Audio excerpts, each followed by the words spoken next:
Hello everyone. After a long time, we are going to study, and today we are going to study biology. And today's topic will be cell. So before starting the topic cell, we will talk about some basic things about science. There are major branches. If we talk about, there are three major branches of science, and they are physics, chemistry, and biology. Right? Physics, chemistry, and biology. They are three major branches of science, and today we are going to talk about biology, and in the biology we will talk about the topic cell. So what is biology? Biology is the study of life. Simply we can say that it is the study of life, right?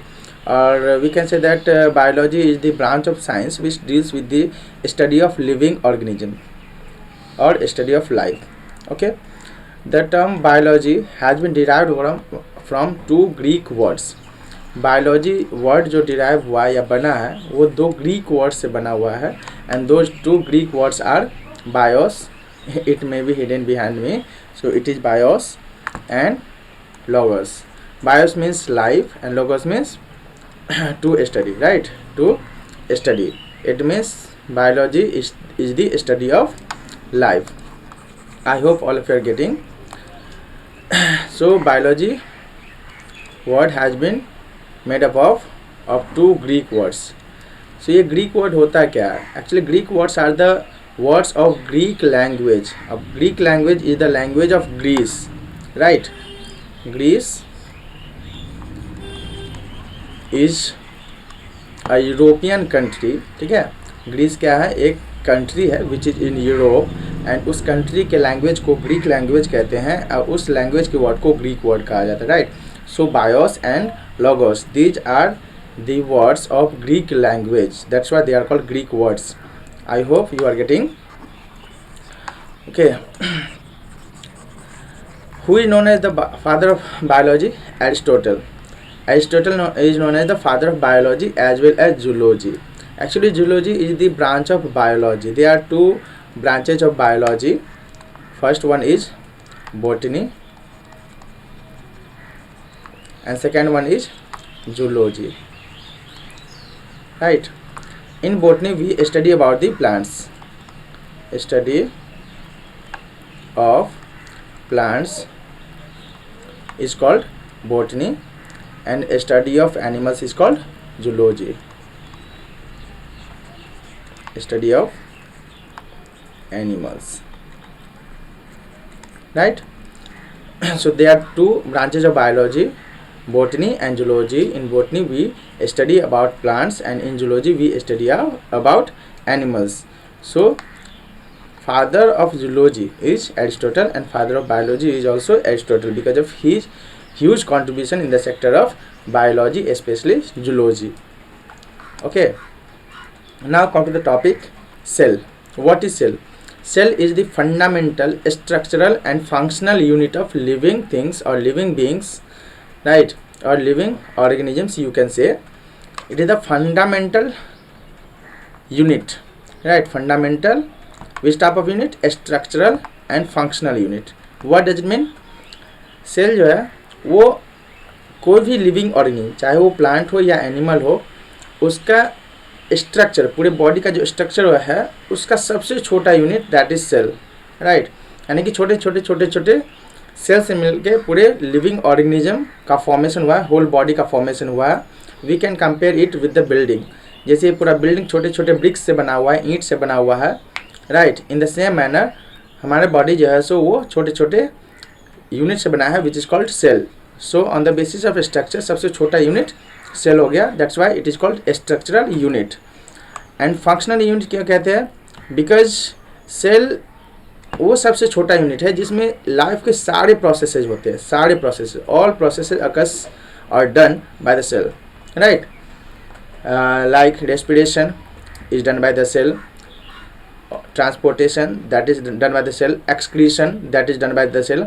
सो जितने भी functions होते हैं हमारे body में they are carried out by the cell. So on the basis of function that is the smallest unit which perform all the functions. मतलब हमारी body में जितने भी फंक्शंस होते हैं उसको परफॉर्म करने के लिए सबसे छोटा यूनिट जो है वो सेल है, that's why it is called functional unit. right? So I hope you have got that why cell is called fundamental, structural and functional unit. Okay. It is the smallest part of the body of the living organism which can exist independently and perform the essential functions of life. Cell वो सबसे छोटा part हमारे body का जो कि independently exist कर सकता है, और ये जो है सो हमारे बॉडी में जितने भी एसेंशियल फंक्शंस होते हैं, रेस्पिरेशन, डाइजेशन, एक्सक्रीशन, ट्रांसपोर्टेशन, ठीक है, मतलब एसेंशियल फंक्शंस को ये परफॉर्म करता है सेल, राइट? जितने भी लिविंग ऑर्गेनिज्म हैं, प्लांट्स हो, एनिमल्स हो, all living organisms including us human beings को इंक्लूड करते भी अगर हम बात करें तो जितने भी लिविंग ऑर्गेनिज्म है सारे का जो है सो लाइफ स्टार्ट होता है एक सिंगल सेल से, राइट? हम लोग जो है सो सबसे पहले हम लोग का लाइफ जो स्टार्ट हुआ एक सिंगल सेल से होता है, दैट इज कॉल्ड जायगोट, जो कि बनता है male gamete and female gamete के फ्यूजन से, राइट? मेल गैमेट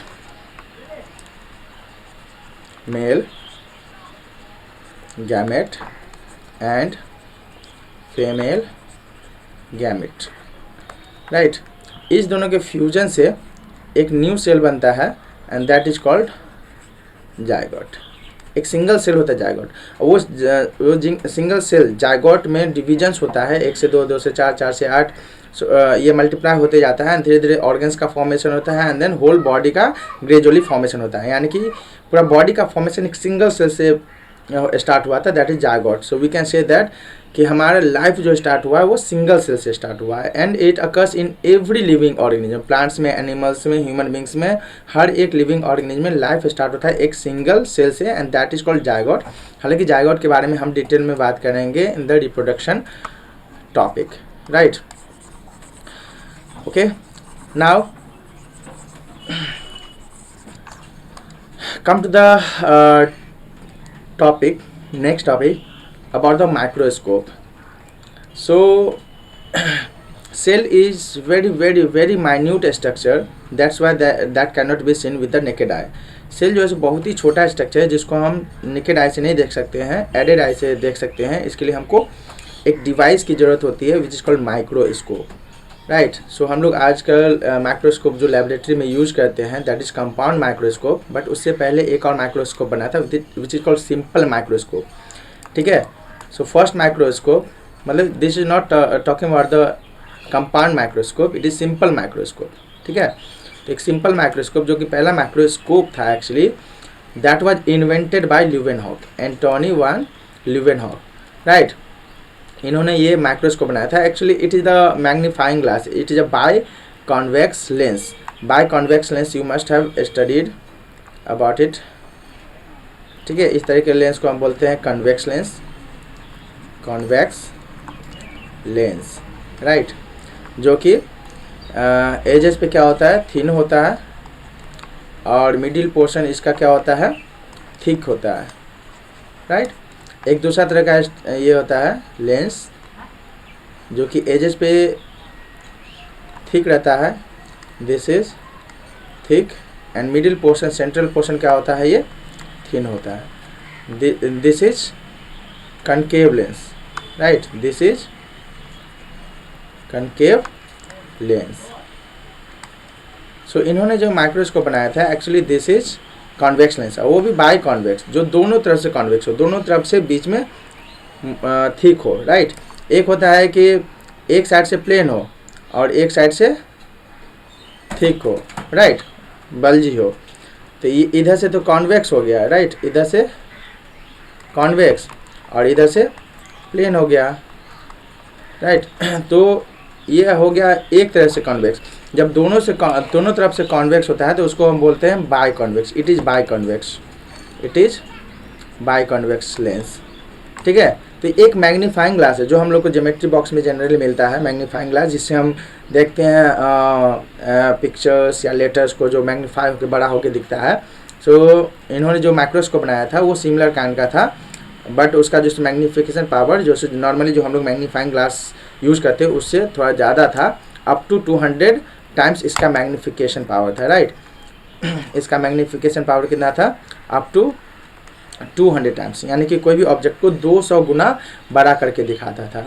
ठीक है। और ये सिंगल सा लेंस था, सिंगल बाई कॉन्वेक्स लेंस था, सिंगल बाई कॉन्वेक्स लेंस, इसीलिए इसको सिंपल माइक्रोस्कोप भी कहा जाता है। What is called? Simple microscope, ठीक है। एंड लेटर ऑन एक और साइंटिस्ट आए, उन्होंने जो है सो दो लेंसेज का यूज करके एक माइक्रोस्कोप बनाया which is called compound microscope, which called compound microscope, and the person was Robert Hooke, ठीक है। आप लोग इसके बारे में जानते ही होंगे। रॉबर्ट हुक जो है ना, उन्होंने डेवलप किया एक माइक्रोस्कोप, उन्होंने दो लेंसेज का यूज़ किया। लिवन हॉक ने एक लेंसेज का यूज़ किया था, इन्होंने दो लेंसेज को अरेंज करके प्रॉपर मैनर में बनाया था एक कंपाउंड माइक्रोस्कोप, जिसका मैग्नीफिकेशन पावर बहुत ही ज़्यादा था as compared to the simple microscope. इसका मैग्नीफिकेशन पावर 2000 टाइम्स के अप्रॉक्स था, यानी कि कोई भी ऑब्जेक्ट को 2000 गुना बड़ा करके दिखाता है, राइट। नेक्स्ट, ओके, सो अब हम आगे बढ़ते हैं। कंपाउंड माइक्रोस्कोप हमने समझ लिया, रॉबर्ट हुक ने डिस्कवर किया था, इन्वेंट किया था उन्होंने, और उन्होंने ही सेल का भी डिस्कवरी किया था, ठीक है। जब रॉबर्ट हुक ने जो सो कंपाउंड माइक्रोस्कोप बनाया, तो उन्होंने जो सो उसी कंपाउंड माइक्रोस्कोप का यूज करके सेल को डिस्कवर किया। तो क्वेश्चन अगर पूछा जाए कि who discovered cell, who discovered cell, right? The question and the answer will be Robert Hooke. He discovered the cell. एक और माइक्रोस्कोप इन्वेंट हुआ आगे जाके, राइट। अभी डिस्कवरी के बारे में हम लोग बात करेंगे, अभी हमने बात नहीं किया कि how did he discover the cell and which type of cell that was, मतलब रॉबर्ट हुक ने जो से डिस्कवर किया सेल को, वो कैसे किया डिस्कवर, और वो सेल कौन सा सेल था, डेड सेल था कि लिविंग सेल था। Actually that was the living cell. Robert Hooke ने जो सो सेल को डिस्कवर किया था, that was the dead cell, ठीक है। और लिविंग सेल जो सो डिस्कवर किया गया था लीवन हॉक के द्वारा, ठीक है।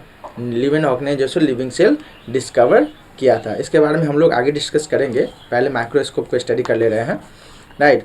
So now we will talk about the electron microscope, right? आगे जाके इलेक्ट्रॉन माइक्रोस्कोप का डिस्कवरी हुआ। इलेक्ट्रॉन माइक्रोस्कोप इसीलिए बोला जाता है क्योंकि इसमें इलेक्ट्रॉन के बीम का यूज़ किया जाता है मैग्नीफिकेशन के लिए। कंपाउंड माइक्रोस्कोप में क्या था, कंपाउंड माइक्रोस्कोप में लाइट का यूज़ किया जाता है, लाइट के हेल्प से क्या होता है, मैग्नीफाई किया जाता है, ठीक है।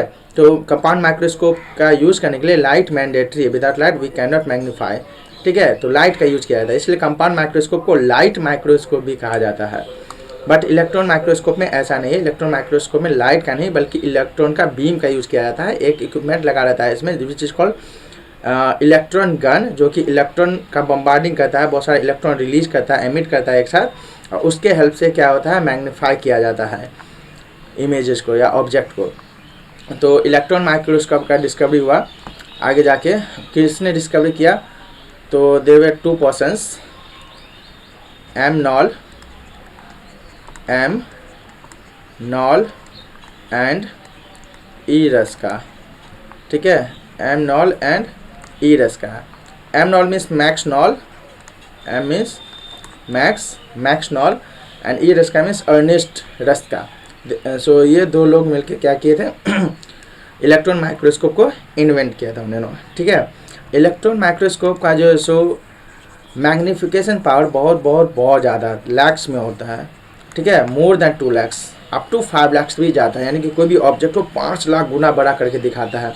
So after the invention of electron microscope ही जो है सो सेल को बेटर मैनर में स्टडी करना आसान हो गया, क्योंकि इसी के हेल्प से सेल के अंदर जो स्ट्रक्चर्स होते हैं, न्यूक्लियस हो गया, गोल्जी एपरेटस हो गया, एंडोप्लाज्मिक रेटिकुलम हो गया, इस सब को स्टडी करना जो है इलेक्ट्रॉन माइक्रोस्कोप के इन्वेंशन के बाद ही पॉसिबल हो पाया। बिकॉज कंपाउंड माइक्रोस्कोप इतना कैपेबल नहीं था, इतना ज़्यादा मैग्नीफाई नहीं कर पाता था कि सेल ऑर्गेनेल्स यानी कि सेल के अंदर जो स्ट्रक्चर्स है उसको स्टडी कर सके, ठीक है। So after the invention of electron microscope ही क्या हुआ कि सेल स्टडी के सेक्टर में रिवॉल्यूशन आया, ठीक है।